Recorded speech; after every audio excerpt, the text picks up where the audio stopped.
Morning. This is World History 2, Unit 9, the Industrial Revolution. Okay? This is the first lesson of the new 9 weeks. Grades have been finalized. They'll be up in Power School by the end of the day today.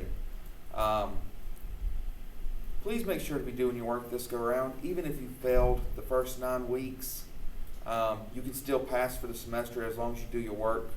A lot of the failures came from missing work, so do your work. It's not that difficult. That being said, let's get started. So, a couple things I want to point out with this first slide. What do you notice about these two children up here working the machines? They're working on the machines, yeah. But They're kids, okay. one of them ain't got no shoes on. Bare feet. This is little Becky. Okay? We're going to come back to little Becky a little later on. Okay? Down here, which one of these kids is not like the others? In the bottom left. Down here in the bottom left picture, yeah. That one at the third eye. This one, right here. Got that big smile. That's little Timmy. We're going to come back to little Timmy and little Becky a little later on. Okay? So, Industrial Revolution began in England and spread to the rest of Western Europe and the United States. Okay? With this, it increased a demand for raw materials from the Americas, Asia, Africa, these areas. It pushed imperialism, pushed these nations to go and set up colonies to get more raw materials to fuel these new factories. Does that make sense? Okay.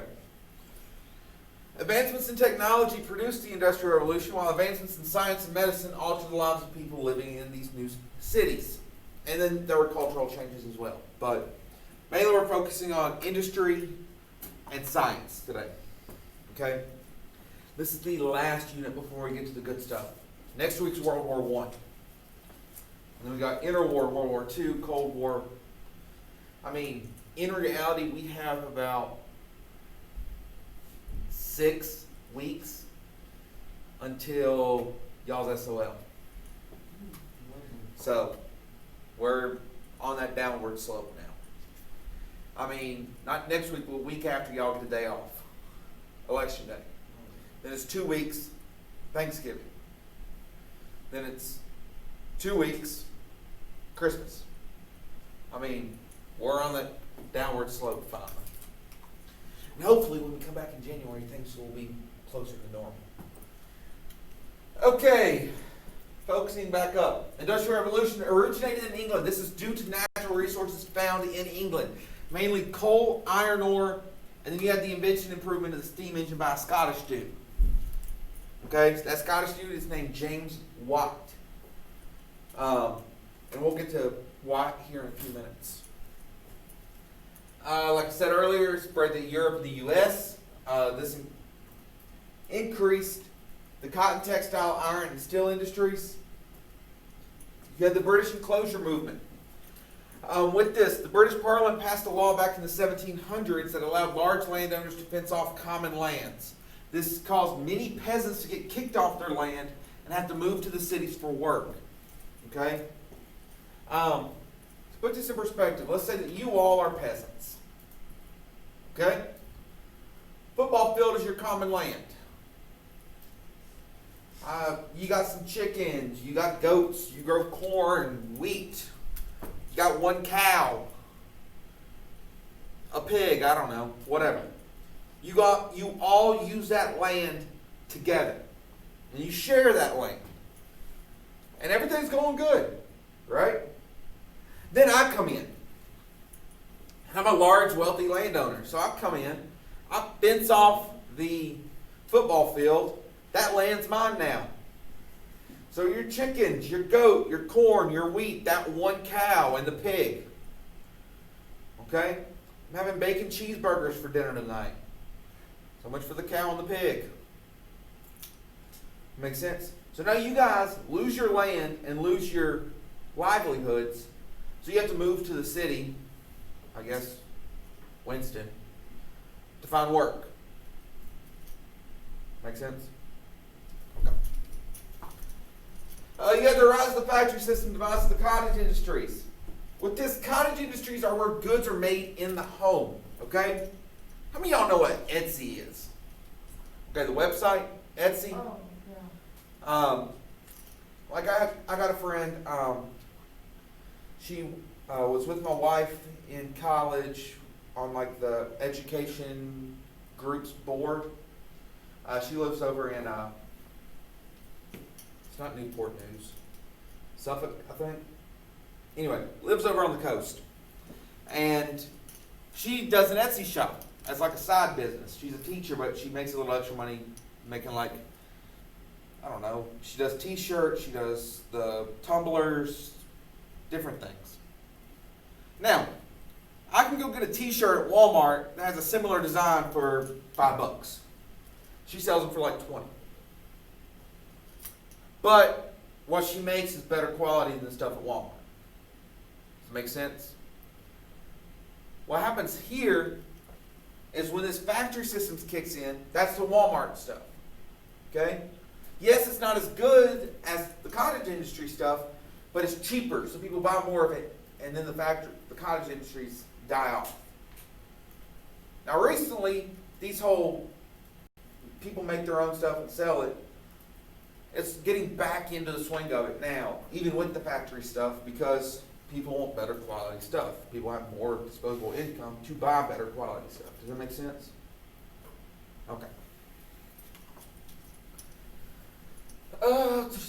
Rising economic powers wanted to control their raw materials and markets throughout the world. This is where we get colonialism and imperialism. Colonialism is where a country extends its power by sending settlers to an area to form a dependent relationship using the territory's resources and labor. Imperialism is when a powerful country dominates the political, economic, or cultural life of another country or region. The British were one of the ones who were really big into imperialism. Okay? There was a saying that at one point, the sun never set on the British Empire. Why? Why was that a saying? The sun never set on the British Empire.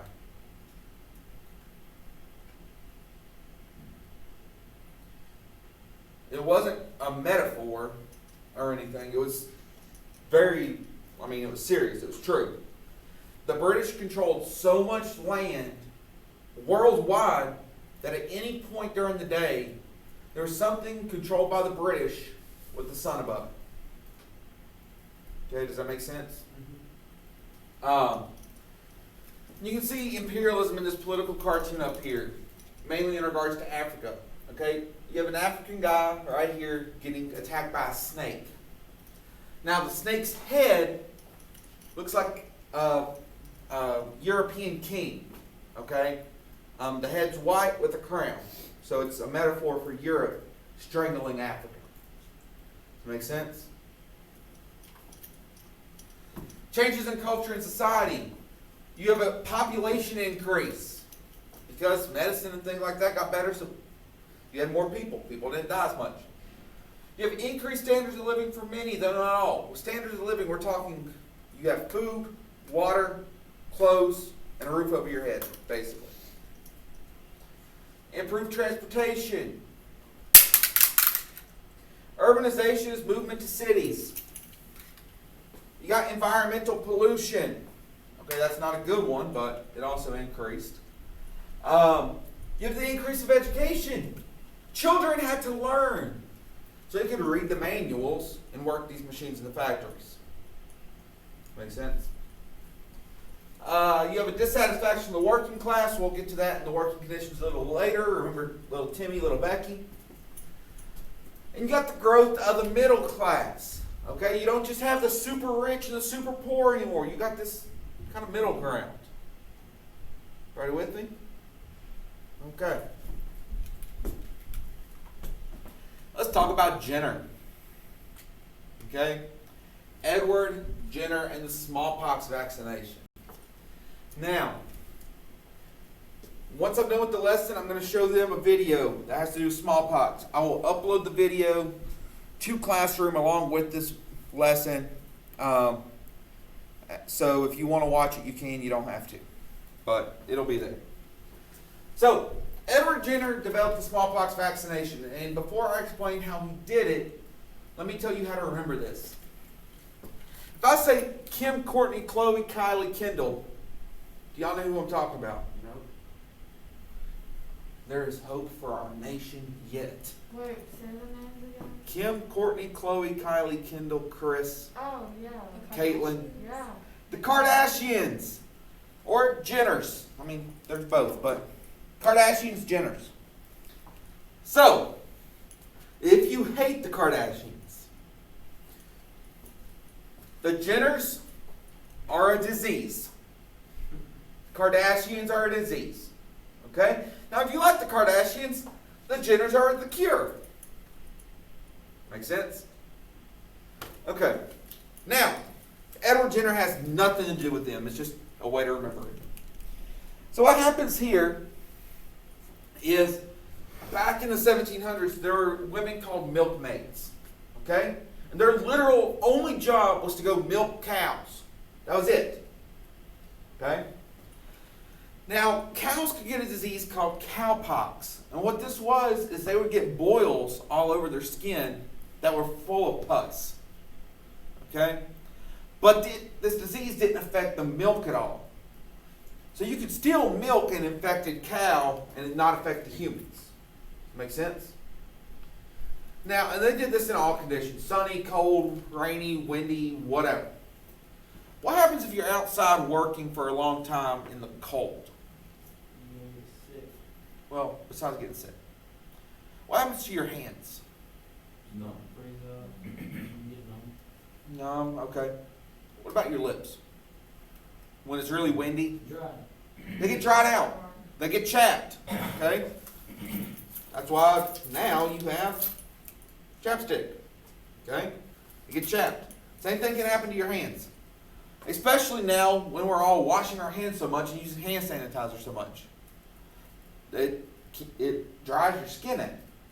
And if you're not careful about it, and you don't like use moisturizer or something, your skin can crack because it's so dry.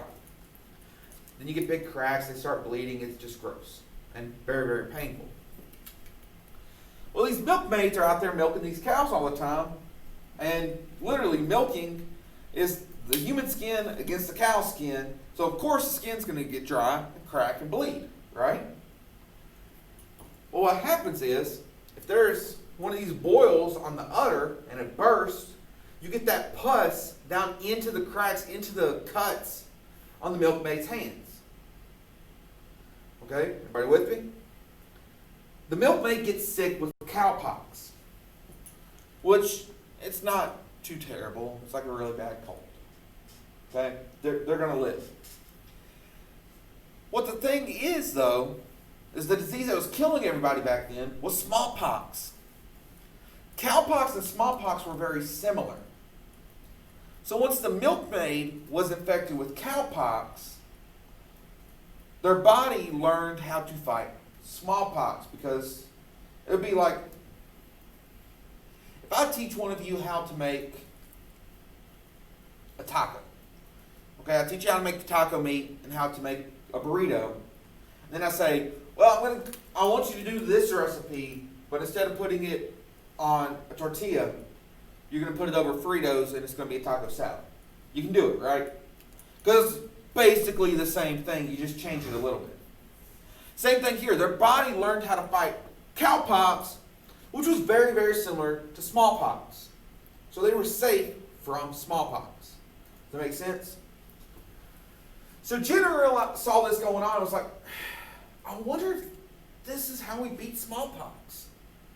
So what he did is he took a kid, cut their arm open, went out to the field to a cow that was infected, scraped all the pus out of a boil, went back to the kid and stuffed all the pus down into the cut. Then locked him in a room for a couple days. Then, a couple days later, he took someone infected with smallpox and locked them in the same room. Kid didn't get sick. The theory was true. The theory worked. Now today, Jenner would have gotten arrested for that. I mean, that's horrible malpractice. But it worked. So what happens is the vaccine they develop is you literally just get someone with smallpox, scrape the pus out, mix it in with the person's blood, and then stuff it in someone's arm. And it vaccinates them. It keeps them safe. Because it's such a small amount of disease, the body learns how to fight it before they can get really sick. Make sense? Don't worry, I'll show you a video of him doing that to somebody here in a little bit. It's great. It's fun. So, Jenner was also the one who came up with the word vaccine because vacca is Latin for cat. Now let's talk about vaccines for a second. For the love of all that is holy, when you guys eventually have children, if you choose to have children, vaccinate your children. The government's not trying to catch them. They're not putting mercury in your kid's bloodstream. It's not the New World Order and the Illuminati. Seriously, just to keep your kid from dying. Okay? Vaccinate your kids. Get your flu shot. Okay? I know some of y'all probably got it last week when they came to the school. If you didn't, go to Walmart, go to CVS, get your flu shot so you don't get sick. The flu shot, I don't want YouTube to ban this video, so allegedly, there you go, I said allegedly, don't ban me. The flu shot could possibly help you with the coronavirus right now. Because it's going to help you not get the flu so your body's immune system's strong enough you can fight off the corona if you get it. Does it make sense? Get your vaccines. They're not going to hurt you. They're not going to kill you. It's not the government trying to take you over. Just get your vaccines. No, that's it. There's no buts. No. This is my soapbox. My soapbox. We're moving on. Every so often I'll hop on a soapbox. Vaccine is a big one. Mainly the vaccine thing is because my kid, he's got respiratory issues. So if, say, a kid at daycare doesn't get their shots and that kid comes in sick, it could kill my kid. Even though my kid has all the shots. Does that make sense? So the vaccines is a very touchy subject for me. Vaccinate your kids. Y'all get vaccinated. Do what you're supposed to. Louis Pasteur. Let's talk about beer. Louis Pasteur discovered bacteria because he was trying to make people not die from drinking alcohol. Because at this point, if you drink alcohol, it's literally just fermented whatever, grapes, hops, whatever you wanted. But the problem was, there were diseases in the alcohol. You don't get drunk and then die because you got too drunk and your body shut down. You get drunk and die because there was typhoid fever in the alcohol. Or tuberculosis, or measles, or whatever. Okay? What Pasteur discovered was a process called pasteurization. And that process is still used today. If you go to the store and you buy a gallon of orange juice, usually if you look at the top, it will say pasteurized. Or a gallon of milk. Go home, look in your fridge. If you have a gallon of milk, you'll see the word pasteurized on the jug somewhere. Because what this process is, you boil the liquid to kill the bacteria and then you cool it down real quick so it stays good. Make sense? Yes, no, I'm losing a couple of you. You look like you're about to fall asleep. Stay with me. What was that? Mr. Parks, Yes? I need Maddox Lyons in the office for a moment, please. Okay, he's on his way up. Thank you. Let me write you a note real quick. Hang on. Okay, we're taking a brief break because I can't put a kid in a video.